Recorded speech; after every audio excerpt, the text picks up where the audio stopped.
ഈ കാര്യം 90s നടന്ന കാര്യമാണ്. ഗോവയിൽ ടീന മോർഗൻ എന്നൊരു പെണ്ണുണ്ടായിരുന്നു.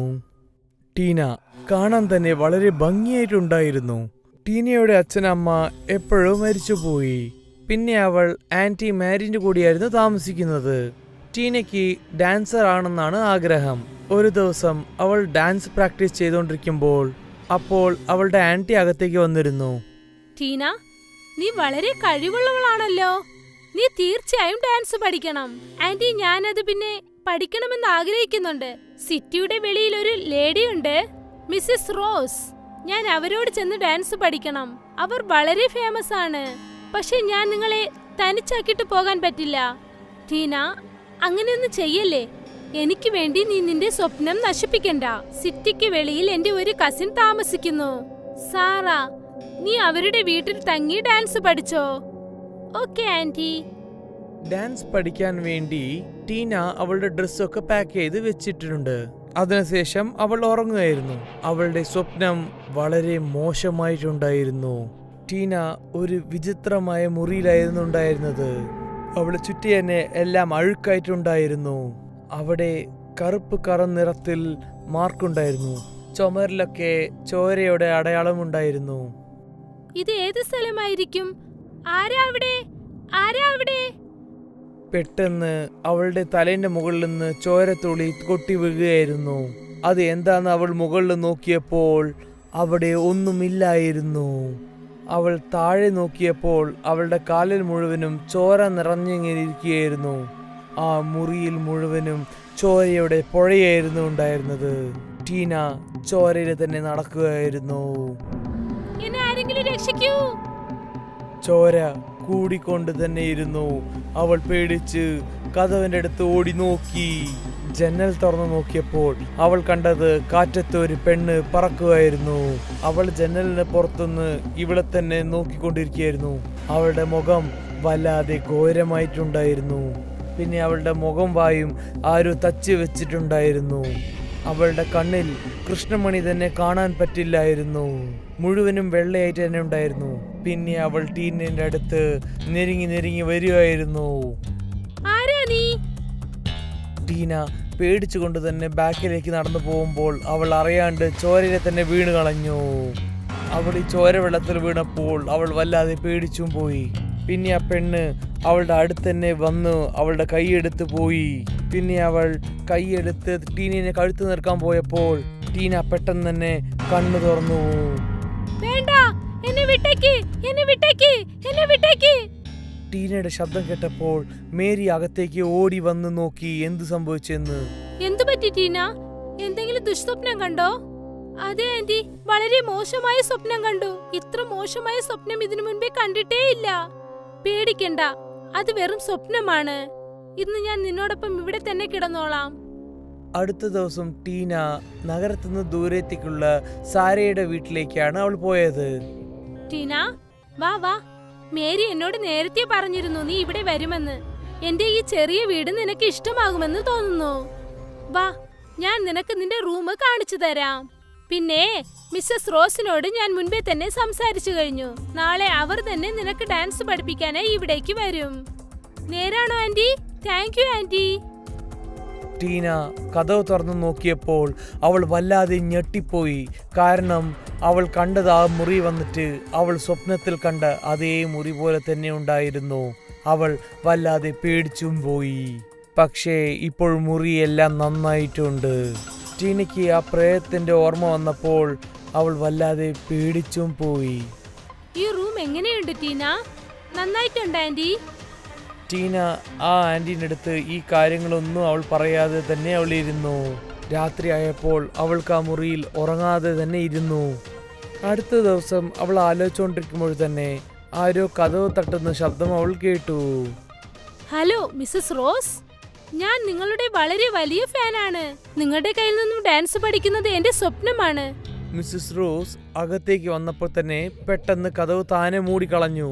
ടീനയ്ക്ക് ഒന്നും മനസ്സിലായില്ലായിരുന്നു. എനിക്കും നിന്നെ കണ്ടതിൽ ഒരുപാട് സന്തോഷമുണ്ട്. മിസ്സസ് റോസ് പെട്ടെന്ന് തന്നെ ആ പ്രേത രൂപത്തിൽ എന്നെ അവൾ മാറിക്കഴിഞ്ഞു. ഇതാണ് ടീന അവളുടെ സ്വപ്നത്തിൽ കണ്ട പ്രേതം. ടീന വല്ലാതെ പേടിച്ചും പോയി. ആ പ്രേതം ടീനയുടെ അടുത്ത് വന്ന് അവളുടെ ഭംഗിയുള്ള മുഖമായുള്ളത് അവൾ മാന്തി കഴിഞ്ഞു, മുറിവും ഏർപ്പെടുത്തി. ആ നേരത്ത് സാറ കതവ് തട്ടിക്കൊണ്ടിരിക്കുകയായിരുന്നു. ടീന, ടീന! ആ പ്രേതം അവിടുന്ന് മറഞ്ഞും പോയി. സാറ കതവ് തുറന്നപ്പോൾ അവർ കണ്ടതിൽ മിസ്സസ് റോസ് മയങ്ങി താഴെ കിടക്കുകയായിരുന്നു. ടീനയ്ക്ക് മുഖത്തിൽ മുറിവും കണ്ടതും അവൾക്കൊന്നും മനസ്സിലായില്ല. എന്തു പറ്റി ടീന? ആരാ ഇങ്ങനെ ചെയ്തത്? അവരെ കാണാൻ പ്രേതം പോലെ ഇരുന്നു. അവര് വളരെ ഭയങ്കരമായിരുന്നു. സാറ വല്ലാതെ ഷോക്കായി പോയി. അപ്പോൾ അത് ആ വെളുത്ത പ്രേതമാണോ? അത് വീണ്ടും എത്തിയോ? ആരാണ് ആ വെള്ള പ്രേതം? അതങ്ങനെ എന്താണ് ചെയ്തത്? ഇവിടെ വരുന്നതിന് മുൻപേ അതെന്റെ സ്വപ്നത്തിലും വന്നിരുന്നു. ഇന്നിൽ നിന്ന് 3 വർഷത്തിനു മുൻപേ നഗരത്തിൽ ഒരു വിചിത്രമായ പ്രശ്നം പോയിക്കൊണ്ടിരിക്കുകയായിരുന്നു. നഗരത്തിൽ ഏതൊരു ഭംഗിയുള്ള പെൺകുട്ടി നടന്നു പോയാലും അവരുടെ മുഖത്തിൽ ആരെങ്കിലും കീറി വെക്കുമായിരുന്നു. പോലീസും അതിനെക്കുറിച്ച് ഒരുപാട് അന്വേഷിച്ചു, ഇതിന്റെ പുറകിൽ ആരാണെന്ന്. പക്ഷെ കുറച്ചു മാസങ്ങൾക്ക് ശേഷമാണ് അറിഞ്ഞത് ഈ ജോലി ചെയ്തിരുന്നത് ഒരു പെൺകുട്ടിയാണെന്ന്. അവളെ കാണാൻ ഒട്ടും സുന്ദരിയല്ലായിരുന്നു. അവൾ എപ്പോഴും വെള്ള വസ്ത്രമായിരുന്നു ധരിച്ചിരുന്നത്. അവളുടെ ചുണ്ടുകളിൽ ഒരു മുറിവും ഉണ്ടായിരുന്നു. മാത്രമല്ല അവൾക്ക് എന്തോ മാനസിക പ്രശ്നവും ഉണ്ടായിരുന്നു. അവളെ എപ്പോഴും അവളുടെ കൂട്ടുകാരൊക്കെ അവളുടെ മുഖം വെച്ച് കളിയാക്കിക്കൊണ്ടേയിരുന്നു അത്രേ. അതുകൊണ്ടാണ് അവൾ ഭംഗിയുള്ള പെണ്ണുങ്ങളെ കണ്ടാൽ കീറി വെക്കുന്നത്. പോലീസ് അവളെ ജയിലിൽ കൊണ്ടുപോയി അടച്ചു. പക്ഷെ അവിടെ ഉണ്ടായിരുന്നവരൊക്കെ അവളെ കല്ലുകൊണ്ട് അടിച്ചു തന്നെ കൊന്നുകളഞ്ഞു. ഇപ്പോഴും അവളുടെ ആത്മാവ് ഭംഗിയുള്ള പെൺകുട്ടികളെ കണ്ടാൽ കീറി വെക്കുന്നതായി കേട്ടിട്ടുണ്ട്. പിന്നെ അവരെ കൊന്നും കളയുമത്രേ. ടീന, നീ ഇവിടെ നിന്ന് പോയേക്ക്, അല്ലെങ്കിൽ അത് നിന്നെയും കൊന്നുകളയും. മിസ്സസ് റോസിന്റെ ഓർമ്മ തിരിച്ചു വന്നു. മാഡം, നിങ്ങളും ഇവിടെ നിന്ന് പോയേക്ക്. ആ വെളുത്ത പ്രേതം ആരെയും ചുമ്മാ വിടില്ല. ഇല്ല സാറ, നമ്മൾ എല്ലാരും ചേർന്ന് ഇതിനൊരു പരിഹാരമുണ്ടാക്കണം. അവൾ നമ്മുടെ ഭംഗി കണ്ട് അസൂയപ്പെടുകയാണ്. അത് ഉപയോഗിച്ച് വേണം നമ്മൾ അവളെ നശിപ്പിക്കാൻ. സാറ, ഞാൻ പറയുന്നത് പോലെ ഫാദറിന്റെ കയ്യിൽ നിന്ന് നിങ്ങൾ ഹോളി വാട്ടർ വാങ്ങിക്കൊണ്ടുവരൂ. ആ വെളുത്ത പ്രേതത്തെ നശിപ്പിക്കാൻ എന്ത് ചെയ്യണമെന്നത് എനിക്ക് നന്നായിട്ടറിയാം. അന്ന് വൈകുന്നേരം തന്നെ ടീന എല്ലാം ഒരുക്കത്തോടെ ഉണ്ടായിരുന്നു. അവൾ കാണാൻ തന്നെ വളരെ ഭംഗിയായിട്ടുണ്ടായിരുന്നു. ടീന, നിന്നെ കാണാൻ നല്ല സുന്ദരിയായിട്ടുണ്ട്. ലില്ലി നിന്നെ കണ്ടാൽ അസൂയ കാരണം നിന്നെ ഉപദ്രവിക്കാനായി എത്തും. ആ വെള്ളപ്രേതം ഇതൊക്കെ പുറത്തു നിന്ന് കാണുമ്പോൾ അവൾക്ക് വല്ലാതെ ദേഷ്യം വന്നു. അവൾക്ക് വന്ന ദേഷ്യത്തിന് വീട്ടിലുള്ള സകല ജനങ്ങളും അവൾ പൊട്ടിച്ചു കളഞ്ഞു. പിന്നെ അവൾ അവര് മുമ്പ് തന്നെ പ്രത്യക്ഷപ്പെട്ടു. അവൾ വീണ്ടും ടീനയുടെ മുഖത്തിൽ മുറിവ് ഏർപ്പെടുത്തിച്ചു. ടീനയുടെ മുഖത്തിൽ കുറെ മുറിവ് ഏർപ്പെട്ടതിന് ശേഷം ടീന വല്ലാതെ പേടിച്ചിരുന്നു. ടീനയ്ക്ക് ആ വേദന സഹിക്കാൻ പറ്റാതെ ഇരിക്കുകയായിരുന്നു. അവൾ അവിടുന്ന് രക്ഷപ്പെടാൻ ശ്രമിച്ചപ്പോൾ ആ വെള്ളപ്രേതം അവളെ പിടിച്ചു വെച്ചിട്ട് അവളെ അവിടുന്ന് ഉന്തിയിട്ട് കളഞ്ഞു. അവളുടെ കൈ വലുതായിട്ട് അവളുടെ കഴുത്ത് തന്നെ പിടിച്ച് അവളെ കൊല്ലാൻ വേണ്ടി ശ്രമിക്കുകയായിരുന്നു. ഞാൻ നിന്റെ ഈ സുന്ദരമായ മുഖം നശിപ്പിക്കാൻ പോവുകയാണ്. ടീന വല്ലാതെ വേദനയോടെ ഒച്ചയുണ്ടാക്കിയപ്പോൾ അപ്പോഴാണ് മിസ്സസ് റോസ് തന്റെ മന്ത്രങ്ങൾ ഉപയോഗിച്ച് മന്ത്രം പറയാൻ തുടങ്ങിയത്. അപ്പോൾ ആ സമയത്ത് വെള്ളപ്രേതം വല്ലാതെ തുടിക്കാനും തുടങ്ങി. നിനക്ക് എത്ര ധൈര്യം! ആ വെള്ളപ്രേതം മിസ്സസ് റോസിനെയും തള്ളാൻ ശ്രമിച്ചു. പക്ഷേ മിസ്സസ് റോസ് തന്റെ മന്ത്രം പറയുന്നത് നിർത്താതെ നിന്നു. പിന്നെ പ്രേതം മിസ്സസ് റോസിന്റെ കഴുത്തും പിടിച്ചു.